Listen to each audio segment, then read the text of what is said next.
Olha só, nesse momento a sessão na primeira turma do STF está suspensa por alguns minutos. Logo eles voltarão para proclamar o resultado final. Isso vai ser rápido, mas é algo muito esperado, porque é ali o momento em que os ministros dirão ao certo quem é que foi condenado, as penas, recapitulando tudo que foi decidido nesse dia de hoje e nos dias anteriores. Quem está acompanhando tudo de perto lá é a Janaína Cabelo, nossa repórter. Passou esse dia, não só hoje, os dias anteriores todos lá, acompanhando minuto a minuto tudo que ia acontecendo, trazendo notícias de bastidores. No meio da tarde hoje, cantou a bola de que não seguiriam o cronograma, essa coisa da dosimetria ficar para sexta-feira não ia mais rolar, eles iam fazer tudo hoje mesmo. Aconteceu e agora ela chega com mais informações de bastidores. Como é que está o clima por aí, Janaína? As pessoas já foram embora, outras ainda aguardam essa proclamação final. Janaína Cabelo, ao vivo, diretamente do Supremo Tribunal Federal. Muito boa noite para você, Kobayashi. Pois é, a gente está aqui nos minutinhos ali de descanso, só esperando os ministros retornarem ali para o plenário e dar a decisão final, né? Declarar ali realmente o resultado, proclamar o resultado final desse julgamento que durou dias, né, Kobayashi? Desde a semana passada a gente tem passado aqui várias manhãs, várias tardes acompanhando esse julgamento que foi muito extenso e hoje finalmente ali ele se encerra com a condenação do ex-presidente da República por maioria ali por 5 crimes, né? Um voto no final ficou 4-1, porque acabou que o ministro Luiz Fux divergiu ali, absolveu o Bolsonaro de todos os crimes, mas a maioria dos ministros da primeira turma, 4 ministros, né, dos 11 ministros do STF, então decidiram que Jair Bolsonaro deve sim ser condenado ali por 5 crimes, entre eles tentativa de golpe de Estado e abolição violenta do Estado Democrático de Direito, além dos outros 7 réus. Agora, nos minutos finais ali do julgamento, Kobayashi, a gente pôde assistir aí na transmissão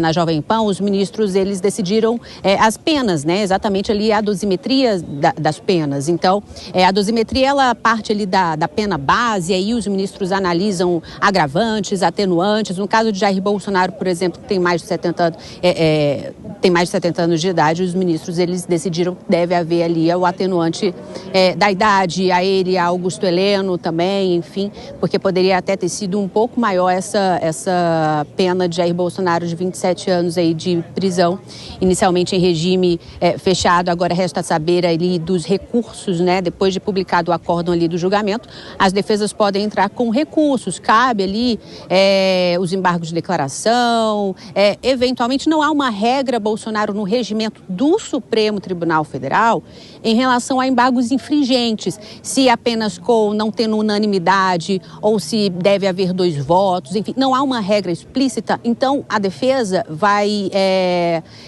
apostar nessa brecha que há no regimento do STF para entrar também com o recurso de embargos infringentes. E aí a gente vai ver como é que fica depois essa questão toda. Depois disso ainda tem também um pedido da defesa de Jair Bolsonaro para que seja concedido a ele uma prisão domiciliar humanitária, né, por conta tanto da idade como por conta também dele sofrer de complicações de saúde, por conta de todas as cirurgias que ele já fez, enfim, ele tem sofrido ultimamente muito ali com vômitos frequentes, com soluços, enfim.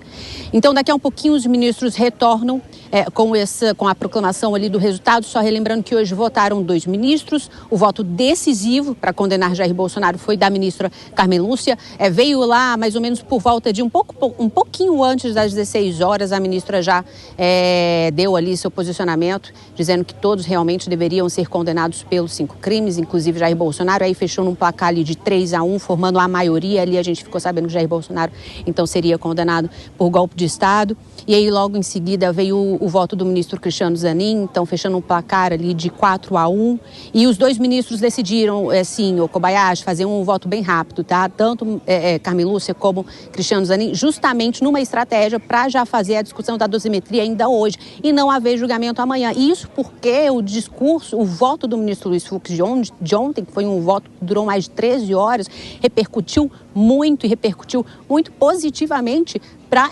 direita, especialmente para a direita bolsonarista, que usou ali vários momentos, vários recortes ali do voto do ministro Luiz Fux, né, e em favor de Jair Bolsonaro, enfim. Então a estratégia dos ministros do STF, tirando o ministro Luiz Fux, mas os outros 4 ministros, era de realmente encerrar esse julgamento logo hoje e evitar aí mais repercussões positivas para o Bolsonaro por conta do voto do ministro Luiz Fux, e aí assim eles conseguiram finalizar todos os votos. O voto da ministra Carmen Lúcia foi bem rápido, inclusive em conversa ali com parlamentares da oposição que assistiram aqui ao julgamento, porque tanto parlamentares da oposição como da base assistiram aos julgamentos esses últimos dias. E hoje, depois do voto da ministra Carmen Lúcia, os parlamentares da oposição disseram que foi um voto ali mais construído numa narrativa, ela não mostrou muitos embasamentos ali no voto dela, enfim, ela praticamente apenas leu a acusação ali que havia sido feita pela PGR, mas é porque o intuito da ministra realmente era fazer um voto muito rápido,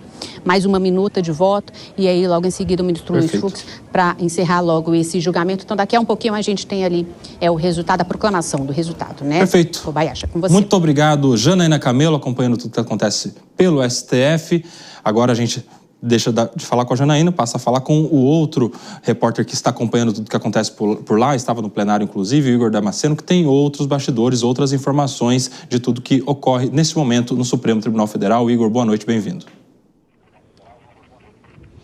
Olá, Kobayashi, boa noite a você, boa noite também a todos que nos acompanham. A gente segue acompanhando daqui da área externa da primeira turma do Supremo Tribunal Federal toda a movimentação logo depois que os ministros da primeira turma fixaram as penas. Como a nossa colega Janaína Camelo disse, há um intervalo nesse momento para que a secretária da mesa redija, então, tudo que foi definido pelos ministros e após esse intervalo vai ter a proclamação do resultado. Mas muitas pessoas, muitos parlamentares e advogados já saíram do plenário da primeira turma, passaram por aqui, alguns deles evitaram falar com a imprensa. Vocês acompanharam há pouco a coletiva da base aliada ao governo federal, falando que quer que Jair Bolsonaro vá para a Papuda, que é a penitenciária daqui de Brasília, que ele cumpra a pena na Papuda. Então é para isso que a base governista vai trabalhar nesse momento. E por falar em base governista,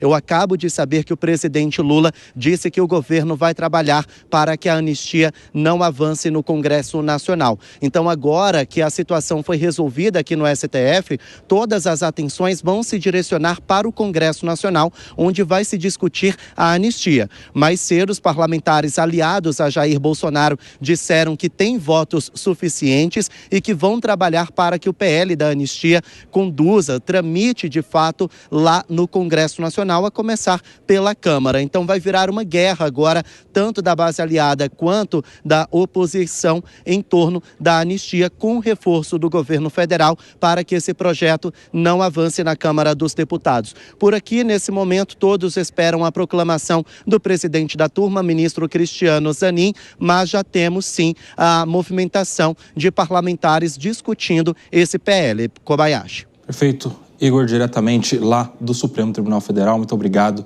Deixa eu já chamar a Dora Kramer e o Cristiano Vilela também para as análises sobre o que trouxeram a Janaína e o Igor. Vou começar com você agora, Cristiano Vilela. A questão trazida pela Janaína a respeito da possibilidade ou não desse recurso. A gente conversou há pouco com a professora Vera Chamin sobre a possibilidade dos chamados embargos infringentes, que é justamente o recurso que tem o poder de levar essa discussão da primeira turma para o plenário. E ela bem disse ali a respeito dessa construção jurisprudencial, ou seja, das decisões do STF que construíram esse requisito de 2 votos divergentes que absolvam como requisitos para que haja possibilidade dos embargos infringentes. Eu ouvi alguns outros especialistas falando sobre isso, um deles, inclusive, o Alberto Zacarias Toron, um dos maiores criminalistas do Brasil. Ele faz uma crítica e aposta, inclusive, de que até pela falta de lei que imponha esse requisito, haverá um embargos infringentes opostos aí, mesmo com um só voto, justamente porque essa construção com base no regimento do STF também é mais ou menos, porque o regimento fala sobre a necessidade de 4 votos de divergência que absolvam no plenário. Depois que mudou o julgamento para a primeira turma, não teve esse requisito de 2, então eles estão simplesmente fazendo uma regra de 3. Se no plenário era 4, então na primeira turma que seja 2. Ou seja, veja como é frágil, né, esse requisito. Não está na lei, é uma interpretação do regimento. Você acredita que essa vai ser a grande aposta da defesa do ex-presidente Jair Bolsonaro, dos outros réus todos, para tentar, de alguma maneira, reverter? Porque, aparentemente, é só o que resta, né? Exatamente. Olha, Kobayashi, eu vejo que a tentativa, naturalmente, ela vai acontecer. É papel da defesa lutar até o último minuto para fazer valer o direito do seu representado. No entanto, honestamente, eu não vejo a menor chance de isso valer, seja porque a jurisprudência da Corte ela já tem se alinhado já há algum tempo com relação à necessidade de pelo menos 2 votos para que haja a aceitação dos embargos infringentes e o encaminhamento ao plenário, seja pelo fato de que é um posicionamento que já foi colocado e todas essas questões que já vinham de posicionamentos já determinados, já consolidados na Corte ao longo desse julgamento, em nenhum deles houve revisão. Eu concordo com o posicionamento do advogado Toron e de outros advogados, eu vejo que uma visão garantista, legalista, ela é importante, mas nesse caso, analisando realmente a jurisprudência da Suprema Corte, eu não vejo chance de haver o acolhimento dos embargos infringentes em uma situação como essa.